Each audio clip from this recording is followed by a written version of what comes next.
strawberry கண்ணே விண்வெளி பெண்ணே சில்வர் ஸ்பூன் கையோடு பிறந்தவள் நீயே ஒரு ஃப்ரிட்ஜுக்குள் ஆப்பிள் போல் இருந்தவள் நீயே தங்க தட்டில் சோறு பென்ஸ் ஏசி காரு இருந்தும் நெஞ்சோடு சொல்லாத பாரம் என்ன தனிமை இனிமையாக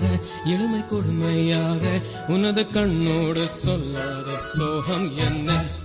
பெண்ணழகையும் பேரழகையும் எப்படி மறைத்தால் உன் கற்பனைகளின் அற்புதங்களை எப்படி எடுத்தால் பிடிக்குமே வைத்தியம் பார்க்கவா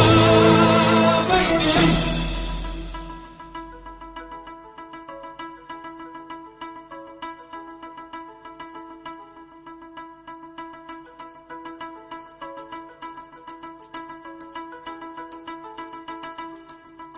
பழைய பைத்தியம்